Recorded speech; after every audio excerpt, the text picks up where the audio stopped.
NC leader और साबिक वजीर आला उमर अब्दुल्ला ने जम्मू में रैली की। उन्होंने मरकजी हुकूमत को तनकीद का निशाना बनाया। कहा, साबिक हुकूमतों ने किसी दहशतगर्द को नौकरी नहीं दी और कहा कि किसी जुर्म की सजा उसके रिश्तेदार को नहीं दे सकते। अब्दुल्ला ने कहा कि नौकरियां देने का वादा किया गया लेकिन नौकरियां नहीं दी गई। एसएसबी उम्मीदवारों के साथ खिलवाड़ किया गया। उमर अब्दुल्ला ने मामले की जांच की मांग की। उमर अब्दुल्ला ने पुलिस के गलत इस्तेमाल करने का इल्जाम लगाया और पुलिस को सिविल मामलों से दूर रखने पर जोर दिया। No terrorists were given jobs.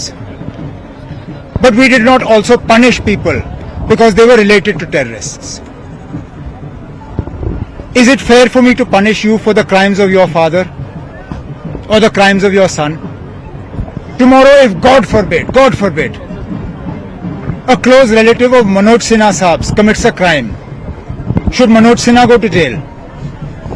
The law of natural justice is not that relatives are punished for the crimes of someone else. Nobody is advocating that hardcore militants should be given government jobs. But it is also wrong to punish somebody just because they have the misfortune of being related to a terrorist. This is not the way to win the hearts and the minds of the people, and this is not something that we will ever support. SSRB aspirants, उनके future के साथ जो खिलवाड़ हुआ, एक ऐसी company को यहां लाके कॉन्ट्रैक्ट देने की कोशिश की गई जो कि पूरे मुल्क में ब्लैक लिस्ट है। समझ में नहीं आता क्या सोच के। अब कहा गया कि उनका कॉन्ट्रैक्ट कैंसिल हुआ, लेकिन अभी भी जो नौजवान हैं वो पूरी तरह से मुतमईन नहीं है। जैसे मैंने अपनी तकरीर में कहा, ये गवर्नमेंट जो है बिल्कुल लोगों के मसलों को हल करने की कोई कोशिश नहीं कर रही है। हम चाहते हैं कि एक तो पूरी तरह से इंक्वायरी हो कि एपटेक को यहां लाया किसने और इसमें जो धांधली हुई है वो कहां पे हुई है, और उसके साथ साथ नौजवानों को रीअश्योर किया जाए कि उनके फ्यूचर के साथ कोई खिलवाड़ नहीं होगा। लेकिन यहाँ पे पुलिस के गलत इस्तेमाल का इस गवर्नमेंट को एक बहुत शौक है। कॉन्ट्रैक्टर्स यहाँ पे लाए जाते हैं तो ब्लैकलिस्टेड कंपनियों को लाए जाते हैं। जो ऑनेस्ट और एफिशिएंट कॉन्ट्रैक्टर्स हैं उनको सताया और तंग किया जाता है। कोशिश ये की जानी चाहिए कि कॉन्ट्रैक्ट्स उन लोगों को मिले जो कि ईमानदारी से बिना कमीशन दिए हुए और बिना कमीशन खाए हुए यहाँ पे काम करें और लोगों के मुतालबे हल करें। जितना ज्यादा हम पुलिस को सिविल इसमें डाल देते हैं उतना ज्यादा खराबी रहती है। जम्मू कश्मीर पैंथर्स पार्टी के सीनियर लीडर हर्षदेव सिंह ने पीएमओ दफ्तर का ओहदेदार बताने वाले ठग के मामले की जांच कराने का मुतालबा किया है। उन्होंने इसे सिक्योरिटी की बड़ी चूक करार दिया। ये बात है कि एक ठग गुजरात से आता है और यहाँ जम्मू कश्मीर में वो सरकारी मेहमान बन के रहता है और बार बार आता है। ये तीसरी बार है जब वो यहाँ आया है। 5 स्टार होटल में सरकार उसका इंतज़ाम करती है। Z+ सिक्योरिटी उसको मुहैया करवाई जाती है, तमाम सुविधाएं उसको मुहैया करवाई जाती हैं और किसी को मालूम ही नहीं चला है। ये तो लोगों की वजह से लोगों ने उसको एक्सपोज किया है। लोगों ने ये बात उठाई थी कि इस तरीके से कोई आदमी जो है ये अपने आप को पीएमओ का अधिकारी बताकर यहाँ कश्मीर के लोगों को भी गुमराह करने की कोशिश कर रहा है। एक बहुत बड़ा सिक्योरिटी लैप्स है। ये ऐसा सिक्योरिटी लैप्स है जिसके ऊपर कोई भी कंप्रोमाइज नहीं किया जा सकता है, कोई समझौता नहीं किया जा सकता है। उम्मीद रखते हैं कि जल्द से जल्द उन अधिकारियों के ऊपर गाज गिरेगी और सख्त से सख्त कार्रवाई उन लोगों के ऊपर की जाएगी। एलजी मनोज सिन्हा का कहना है कि जम्मू कश्मीर में दहशतगर्दी के हामियों के खिलाफ मुसलसल क्रैकडाउन किया जाएगा। ऑल इंडिया पुलिस चैंपियनशिप के फाइनल मैच में अपने खिताब के दौरान एलजी ने जम्मू कश्मीर में खेलों के बुनियादी ढांचे की बेहतरी और वजीर आजम नरेंद्र मोदी की तारीफ की। उन्होंने जम्मू कश्मीर में इख्तिसादी तरक्की के एक नए दौर के बारे में भी बात की। मिजोरम पुलिस ने आसाम राइफल्स को 1-0 से हराकर चैंपियनशिप जीत ली। एलजी ने रंगारंग परेड की सलामी ली।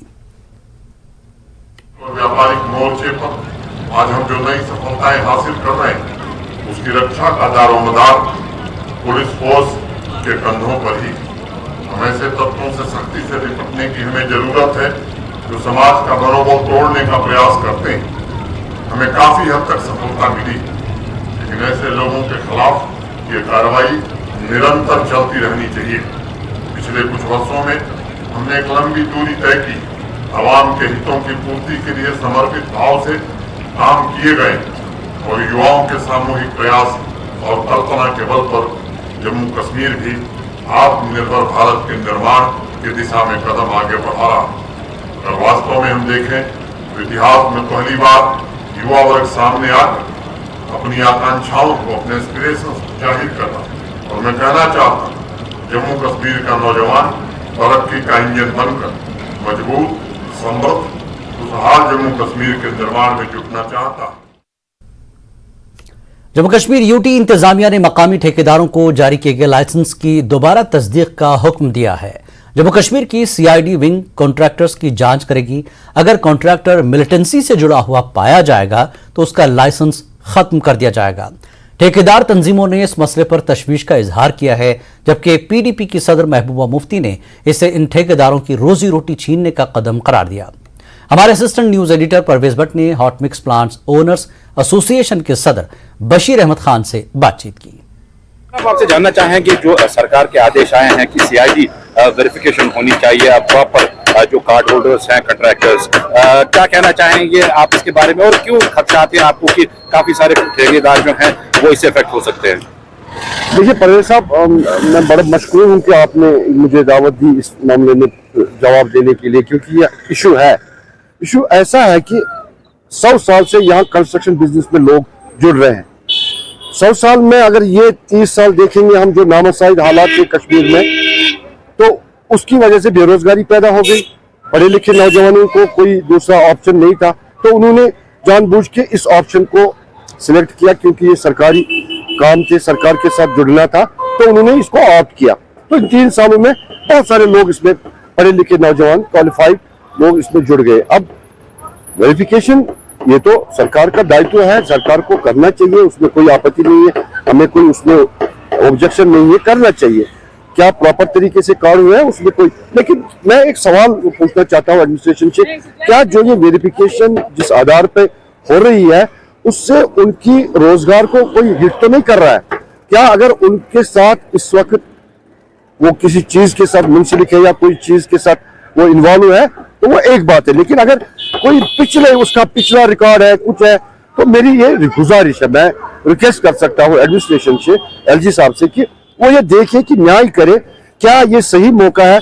उनको इतने समय हो गया, इतने साल हो गए इस पेशे के साथ, उन्होंने काम किए, उन्होंने टैक्स किया, तो क्या ये सही मौका है उनको डिलिस्ट करने का? अगर वो एनलिस्ट हुए हैं, प्रॉपर तरीके से हुए हैं, तो ठीक है।